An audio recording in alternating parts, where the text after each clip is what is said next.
Welcome to your mission. आज आम sources of Indian history केतोटा इंपोर्टेंट क्वेश्चन डिस्कसन करबा जहाँकि तुम एग्जाम पॉइंट ऑफ व्यू बहुत इंपोर्टेंट। आज प्रथम क्वेश्चन, केउं बड़लाट समय रे भारत में प्रत्नतत्व विभाग सृष्टि होइतिला? यार राइट आंसर हेउची लॉर्ड कर्जन को समय रे प्रत्नतत्व विभाग बा archaeological survey of India establish होइतिला। नेक्स्ट क्वेश्चन, हाथी गुंफा अभिलेखरु केउं नरपति संबंध में जना पड़ी थाए? यार राइट आंसर हेउची आमे खारबेल विषय रे जानिबाकू पाई थांती हाथी गुंफा अभिलेखरु। सी, हरिसेन केउं प्रशस्ति रचना करथिले? यार राइट आंसर हेउची प्रयाग प्रशस्ति। तुम माने जानिच पिला माने हरिसेन समुद्रगुप्त राजदरबार रे थिले एवं से प्रयाग प्रशस्ति रचना करिसंती। डी, ऐहल प्रशस्ति केउं नरपति जस वर्णना करिथाए? यार राइट आंसर हेउची द्वितीय पुलकेशी जस वर्णना करिथाए ऐहल प्रशस्ति। ई, केउं मानकर इतिहास मुद्रा नथिले जानी होई नथांता? मन रख पिला माने इंडो ग्रीक से मानकर इतिहास मुद्रा नथिले जानी होई नथांता। विशाखा दत्त केउं पुस्तक रचना करिसंती? तार आंसर हेउची पिला माने मुद्रा राक्षस। एही पुस्तकटी चंद्रगुप्त मौर्य विषय लेखा जाइछि। जी देखिबा, बिलहण रचित पुस्तकर नाम कौन? तांको पुस्तकर नाम हेउची विक्रमांक देव चरित। एच देखिबा, कवि चांदबरदाई केउं पुस्तक रचना करिसंती? यार राइट आंसर हेउची पृथ्वीराज रासो। से रचना करिसंती पृथ्वीराज रासो। एही पुस्तकटी चौहान वंशर राजा पृथ्वीराज चौहान को विषय रे लेखा जाइछि। आई देखिबा, कलहण केउं पुस्तक रचना करिसंती?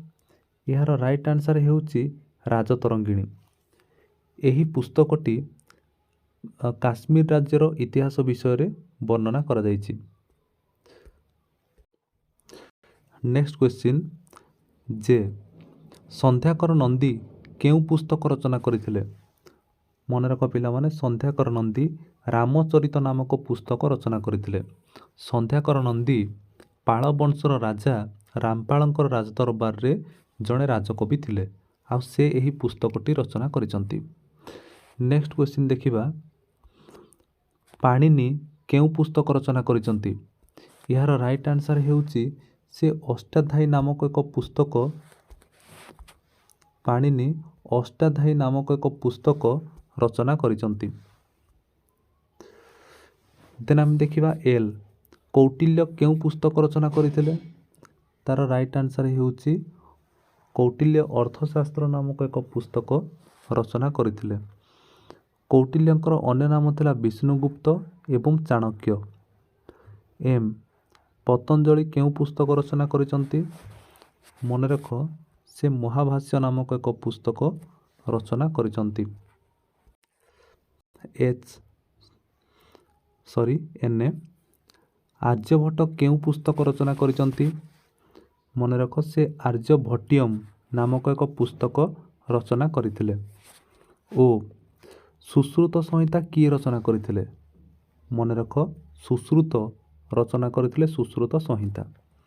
पी, बराहमिहिर केउं पुस्तक रचना करिथिले? मन रख, बृहत संहिता नामक एक पुस्तक बराहमिहिर रचना करिथिले।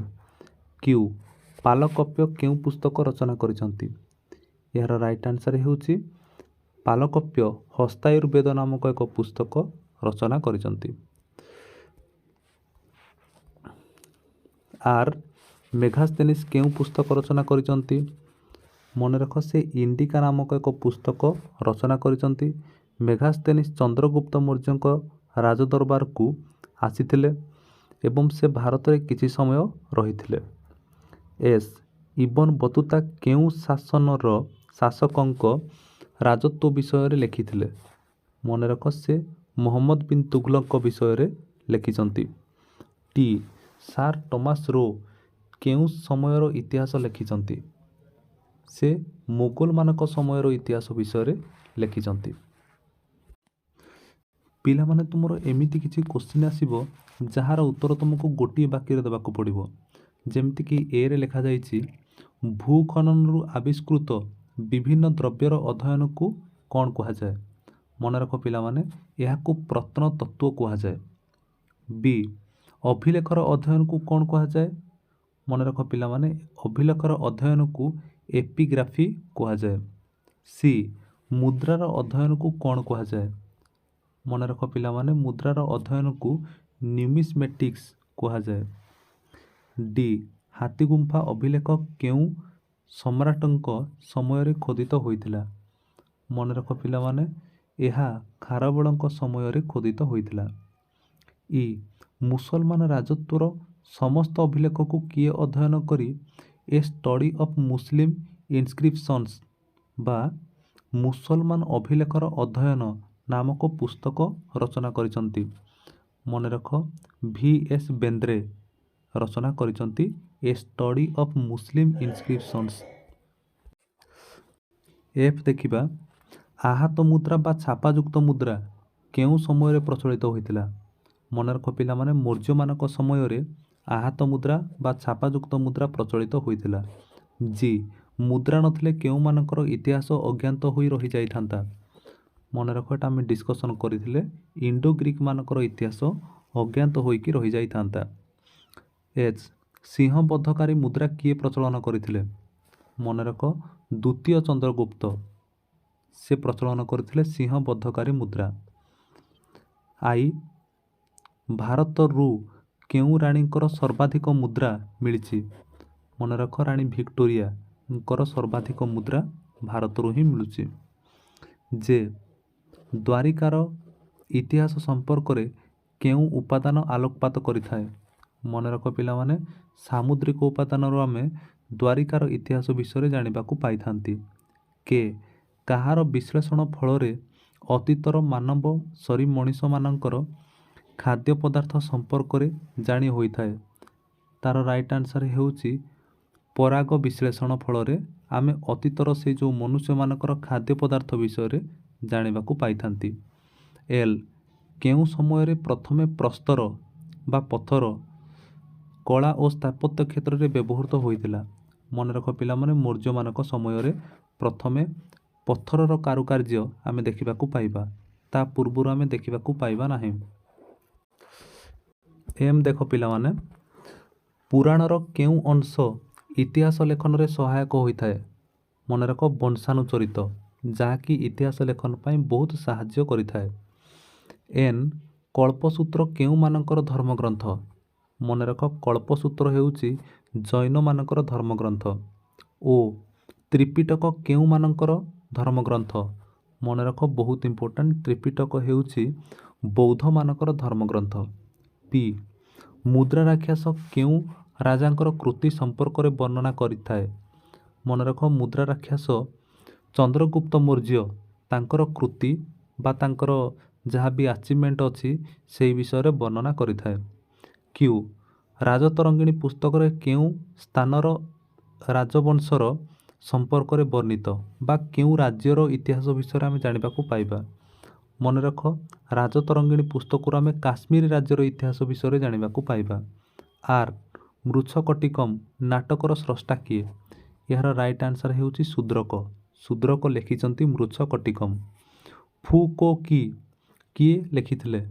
ମନେ ରଖ, ଫୁ କୋ କି ଫାହିୟାନ୍ ଲେଖିଥିଲେ, ଯେ କି ଚନ୍ଦ୍ରଗୁପ୍ତ ଦ୍ୱିତୀୟଙ୍କ ସମୟରେ ଭାରତକୁ ଆସିଥିଲେ। ସେ ଚୀନର ଜଣେ ପରିବ୍ରାଜକ ଥିଲେ। ଟି, ହୁଏନ୍ସାଂଙ୍କ ପରେ କେଉଁ ପରିବ୍ରାଜକ ଭାରତ ଭ୍ରମଣରେ ଆସିଥିଲେ? ମନେ ରଖ, ହୁଏନ୍ସାଂଙ୍କ ପରେ ଇତ୍ସିଂ ନାମକ ଜଣେ ପରିବ୍ରାଜକ ଭାରତକୁ ଆସିଥିଲେ।